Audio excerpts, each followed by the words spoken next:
What's up everybody, it's the Sports Code aka Aiden, and welcome back to another video. This video is going to be a reaction or a review to the very first episode of the Michael Jordan documentary series, The Last Dance. There's some incredible stories that's only been in the first episode. What a way to kickstart a documentary, man. A 10-episode documentary coming out 2 episodes every Monday for Australians, and I believe it's Sunday for from people in the United States. I do recommend you go watch it. This is only going to be about the first episode, so please like and subscribe for more Michael Jordan documentary, The Last Dance review, reaction, describing what I feel about it and everything like that. Again, this is the GOAT that we're talking about. How could I not watch this and make a review about it? One of my favorites of all time, and it really got me like inspired, really, because I didn't know a lot of these things, and I know that the GM and all of these, I've heard of all these discussions before about how the GM was a bit of a whiny type of person, a person that just wants all the attention for himself. But I never really knew how popular Michael Jordan was in high school, in college, or not in college, in high school. I never really understood it, and it's something to me that it just shows this is why MJ is the GOAT from the very start to the very end of his career. Even at the start, he was considered the greatest ever. And how crazy is that? In his first 3 games, people were already saying he was the best player on the Bulls team. He was the best player in the world today that they've seen. But okay, enough about that. We'll get started from the very beginning. So it started off really with the 1997-1998 Michael Jordan speech at the ring ceremony. He got his the microphone, and he was saying, with your support, we can go and catch that number 6. I guess this is all about the 6th ring, really. And before they went into further detail about going into that season, they talked a lot about the past. Talked a lot about the last season before that. How the Jerry Cruz or Krause, I don't know how to say his name, the GM, I'll show a picture of him now, how he was building a team, but necessarily was not getting credit for making a team. Instead of Michael Jordan getting all the credit, Scottie Pippen and all the players, he was saying that they don't deserve the credit as much as everybody, and how he wanted all the attention on him. And I can understand that. Look, if someone came to me and I helped create them into one of the best things going, and then I didn't get any credit for it, or as it looks like I don't get any credit for it, yeah, I would feel angry too.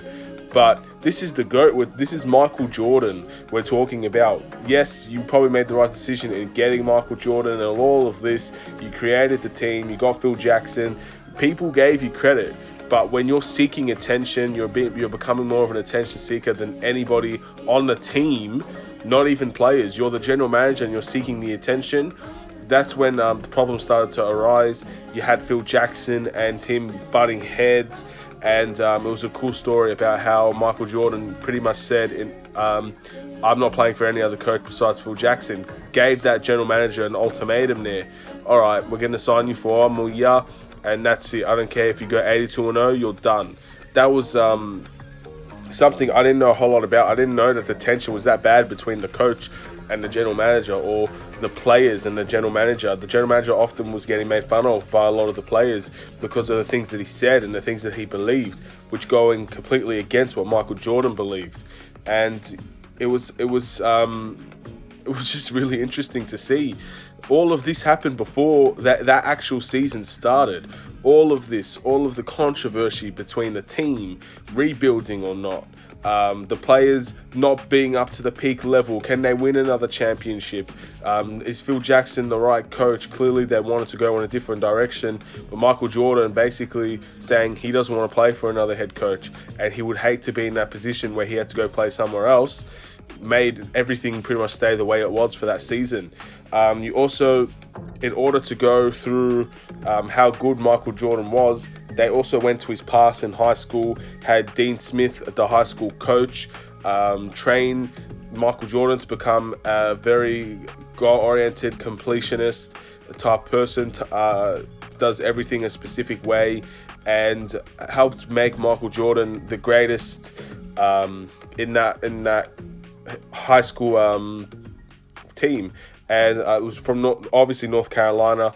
And the quote that got me the most, I'm not sure if it's the exact quote, but he said, I'll show everybody that nobody can work harder than me. He had that mentality at high school level. What does that say when he's coming into the NBA? He's bringing that mentality to the NBA. Not only was he the GOAT in talent, but he was the GOAT in working hard to get that talent. And only very few people can do what Michael Jordan does and become an elite player. And that's why when you talk about Kobe and Michael Jordan comparisons, that's the one thing that you could say they definitely have in common. The work ethic to be the greatest of all time was there at the very young age, working relentlessly. Nobody would work harder than him. And he had that from high school. Ended up winning a very close game to win the NCAA championship. And all of that, all of this meant so much to Michael Jordan's career going into his 6th ring, or even throughout his entire NBA season. That in alone says so much about Michael Jordan from the very beginning. Then it talked about the draft and Michael Jordan being picked 3rd. They said that Hakeem from the Rockets was clearly going to get picked 1st. There was no one else that would have got picked 1st because he went to Houston as well. Portland had Clyde Drexler, so they were going to go for a center. And then obviously the Bulls landed Michael Jordan, and how that changed the franchise forever, how they didn't screw it up. They got the best player in the draft by far. He won the Rookie of the Year by far. In his 3rd game, they were considered him the best player on the team. And all of this. And there was even a funny story about his teammates doing cocaine in the very first season. He's a rookie. Half the team, if not all the team, he said, was in a room trying to hide what they were doing. And from that point on, he was basically on his own. He did everything on his own. And all of this, he said he never got involved in stuff like that. And as again, a young mentality, a very young age, people could often fall into bad habits at a young age. It's happened to many, many people, and that's how people, when they get older, can't stop from that. But this one, it showed great, again, the strength and the mentality to be the greatest, to avoid stuff like that, to avoid getting in bad situations. And that's Michael Jordan, isn't it? He said at the time he didn't do stuff like cocaine and weed and smoke and drink. He just wanted to play basketball from a very young age. That already gave him a competitive edge. It already gave him the advantage to be at his peak condition with nothing influencing him. And that's why by the 3rd game of that season, when the comeback against the Bucks, which I showed incredible highlights for, he was considered the best player on the team by his 3rd game. And it was, at the end of the day, that's just Michael Jordan. I can't say it. I can't stress it enough. That is Michael Jordan for you. You don't expect the best player in the world to just fall into bad habits at a very young age. It just doesn't happen. And in that 1984 draft, that 1984 season, when basically he was just an upcoming talent, became not only the best player on the Bulls, but one of the most popular players of all time at his first season. That's similar to a LeBron, similar to a Kobe, similar to a Zion now. He's becoming so popular before he even got to the NBA. They even mentioned the Olympics, how dominant he was at the Olympics, and that's when they knew the Bulls made the right decision, and all of this. And then you've got people in the people commenting on the pick of Michael Jordan. You got Walt Frazier and someone else that's saying, because he isn't 7 foot, he's not going to dominate the game. He's not going to go carry a team. He's not going to make much of an impact compared to other 7-footers. And look where that got them at the end. Walt Frazier was an incredible player, but being 7, he changed the game. Michael Jordan. He was 6'6", shooting guard. That wasn't, at that time, it was center dominated. It was the taller you are, the better you are. But Michael Jordan changed everything about that. And he's the reason that the NBA has been adapting till this day to a more point guard oriented team. Where the point guards, the smallest people on the court, are usually the best. It's incredible to see. And also, again, pretty much finish off the episode, they finally resolved the Phil Jackson controversy by just signing him to a 1-year contract, saying, I don't care if you go 82-0, you're done after this season. Funnily enough, Phil Jackson called this season The Last Dance, which is obviously why the documentary is named The Last Dance, funnily enough. And you have the team ready to go. You have the ring ceremony. You have people just screaming for the Chicago Bulls, which is another thing I haven't even mentioned yet. Like, I've mentioned Michael Jordan and the Chicago Bulls, but how they've changed and adapted the basketball in Chicago from basically being pretty lackluster, pretty not interested. It's like adding a new team. You have the Chicago Bulls and a new team, but people are more oriented on other sports like baseball, like hockey, like football, rugby, NHL, whatever it's called. And NBA, the basketball, Chicago Bulls was on the side where very few people would pay attention to it. But all it took was one player to make 1/3 of the stadium full to sold out, and people begging for tickets. Even have Obama saying he couldn't afford tickets at the time and he really wanted to go. So those are the things that Michael Jordan has done in the space of a year, being in his rookie season. And now it goes on to again back to the ring ceremony where he's giving his support. He's giving his to Chicago. He's giving his support to Chicago. He's giving his ring ceremony statements saying that we're looking for the 6. We'd appreciate the support. And there it goes. And that's the end of the episode. I'm sure I've missed a few things. Again, it's a very, very long episode. It's 50 minutes long.